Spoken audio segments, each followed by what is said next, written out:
Everybody, tonight we're going to be talking about, we're back with stoves. I love stoves. I have lots and lots and lots of stoves. Tons of them. I was even thinking about if I only had one stove, what would I bring? And that's kind of a whole nother video. But tonight we're talking about kind of the ultralight, medium ultralight stoves.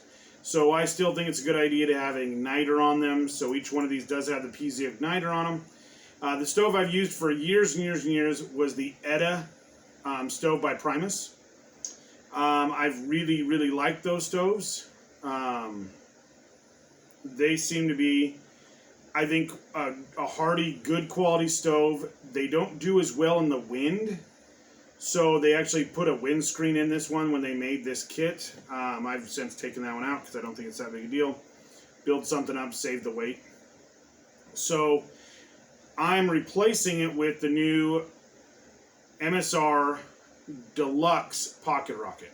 Now the reason is because this one has a regulator on it. And I will tell you, a lot of people sit there and go, oh, it's because now you can run it in the cold weather. I do not think that to be true.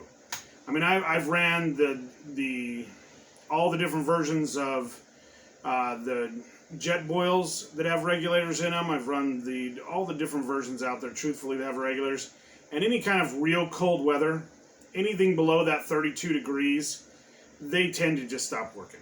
Okay? Now, I'm going to get a lot of comments about that you've used your stove up there. When I go snow camping, I go for multiple days, and I will never stop carrying a liquid-fueled stove. It just really is the way to go.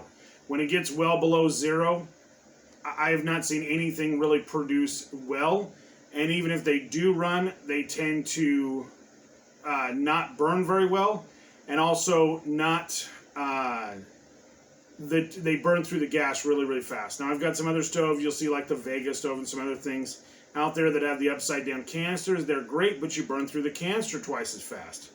So I am still a firm believer in having a liquid fueled stove for wintertime and a gas type stove for the summertime. And if you're one of those people that only wants one stove, MSR makes the Whisper Light, International Deluxe Super Ultimate one that has the ability to do gas cans and to do white gas and all the other fuels out there. And that's what I keep in mind. So if I probably only had one stove to do, that's probably what I do. So for this stove, I really do some things I love about this stove. One, it does have a windscreen kind of built into it, and it does work very, very well.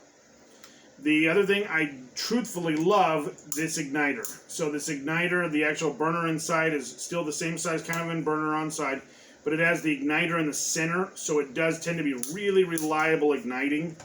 I found that to be, reasonable, okay? It is a little bit more expensive. You're going to pay about $70 for this guy, and you're going to pay about $40 to $50 for the Etta stove. Both great. This one has the pull-down system, which works fine, but I've had troubles with their igniters in the past, and like I said, I have a whole bunch of these. But I just I do like the kind of, the knob is kind of a little easier to control. The handle's a little easier to work with gloves on. So it's kind of, half dozen one the other.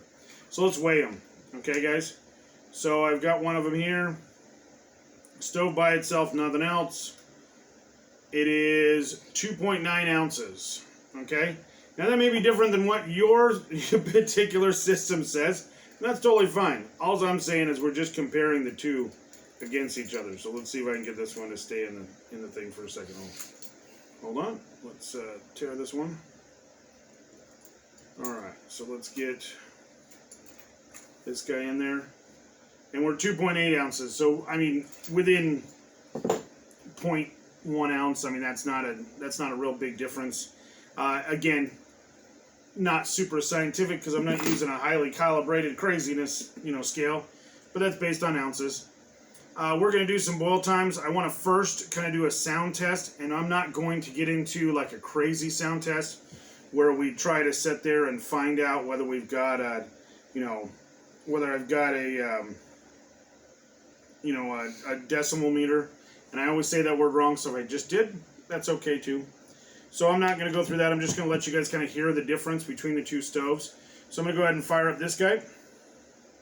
And it does have a really long turn before you get to your first but it almost always starts on the first hit, which is really nice. So I'm going to go ahead and let it crank all the way up. And the flame is actually, I mean, we're seeing blue flame at this point right here. Let you guys kind of hear that. It really is kind of a great stove. It does simmer really, really well too. I mean, you can get it down to where it's almost doing nothing. I mean, that is just barely trickling out there. Okay. Same thing with this guy. Not a big problem here, but we're going to go ahead and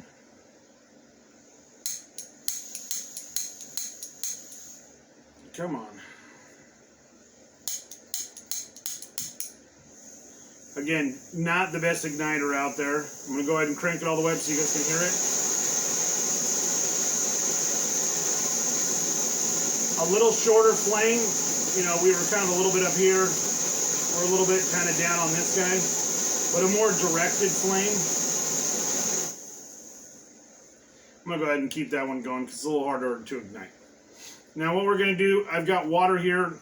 I don't care about the temperature of the water because we're not trying to say that this is a laboratory type situation.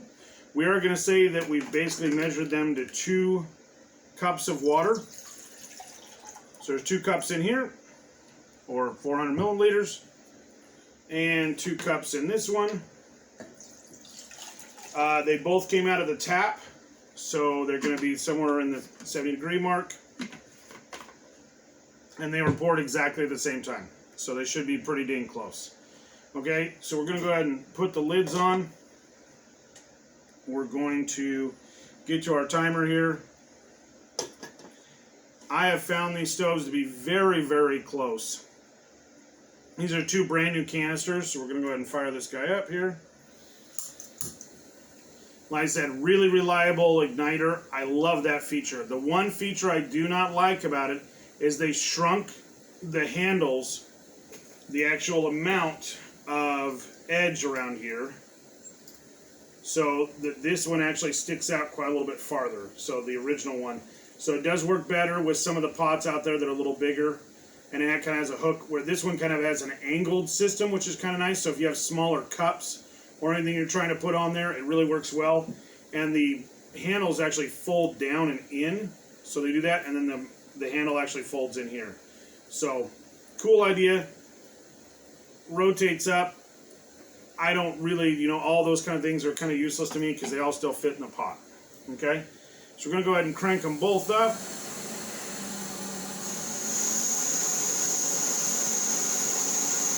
So we're cranked all the way up, guys. I'm going to try to set them on exactly at the same time.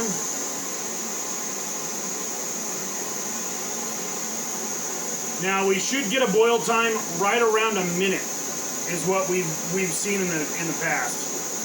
So as soon as we hit about 54 seconds, 55 seconds, usually we start checking because they do tend to boil after the fact. We're at 20 seconds right now.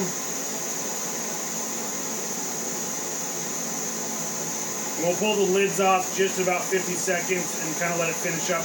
Again, we're not comparing how fast the stove boils as much as is it better than what I thought was the fastest stove out there.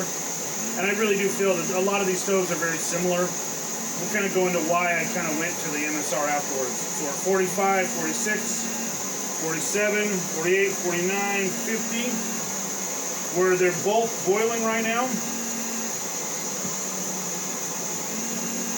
So we got a little bit more. So we're at a boil. Minute 7 seconds on this one. A minute and 15 on the original one. Which, don't get me wrong, both these boils are incredibly fast. So, kind of my synopsis. Why did I end up going with the MSR versus sticking with the stove that I've used for years and years and years? The igniter, much, much better. Okay, and I've seen it to be kind of a better igniter across the board. The ability to have a little bit better wind rating and the ability for it to have the regulator. Now, what does the regulator get us? Cold weather? No. I'm not really seeing cold weather here. What I'm actually seeing more is the ability for it to stay consistently the same over a large period of time. So we put these on the smaller canisters. We basically got our, our 60 minutes is kind of, what we kind of go with. How many boil times? We usually get about 4 or 5 more boil times out of the regulated stove than we do with the other stove. You're going to have to do your own tests on that because that will change with altitude and with the cold weather. So kind of keep that in mind. The other thing I want you guys to kind of keep an eye out for is the fact that this stove, after about halfway through the tank, is doing about 6-minute liter boil times, where this guy tends to do about a 3-minute boil time all the way across the board. So in our boil times we've been doing lately, we're getting about 2 minutes 8 seconds on this guy, and it averages out to about 3 minutes across the board until the tank runs out, which I really like, versus this one that starts out really fast. Minute and 20 seconds for a 2 liter or a 2 cup boil time is really fast. Don't get me wrong, we're in a static environment with no wind and all those other things, but still really fast. But as we got closer to the end of the tank, it has a much harder time getting done, and it lasts, like I said, you're getting 6-minute boil times on a liter of water versus those much quicker 3-minute boil times on the MSR Deluxe. So roughly the same weight, with the advantage, the only real advantage that some of the other stoves out there have over the MSR is that they actually made the tines a little longer, and I wish they would have done, kept with that little longer design. I do like the angled tines. I think that's a great way to go. Kind of an overall good thing. So if you guys have any questions, feel free to give me a call. We've done hundreds and hundreds of boil times with them. Sorry, one of the videos that we did do all the boil times, and it was super boring, but we were some of you guys really like that stuff. Unfortunately, all that video was got erased by accident. So we've got it, we kind of had to go with this. You're just going to kind of take my word for it that it stays really consistently over the whole entire burn time, which I think is the huge advantage. Going with, we use it on several different type of canisters, the MSR, the Snow Peak, and the Primus gas. I didn't see any real difference in any of them. I mean, there's slight differences, but nothing really to speak of. So it tends to work really good in those environments. High altitude, low altitude seem to work just fine. And that regulator really does keep it consistently all the way through. Again, I do not recommend it as a cold weather stove or true cold weather. Getting down to that 32-degree mark, it does work a little bit better with the regulator than the standard stoves. It'll be a little bit more consistent and not burn up your fuel so fast. But anything below 32 degrees, I still recommend going to like a white gas stove. So as always, guys, please like and share. If you have any questions, leave them at the bottom. And tell your friends and leave comments, even if they're not even nice comments. Tell me what you want to see. Tell me what I did wrong here. All those things help the algorithm. So as always, guys, have a great day.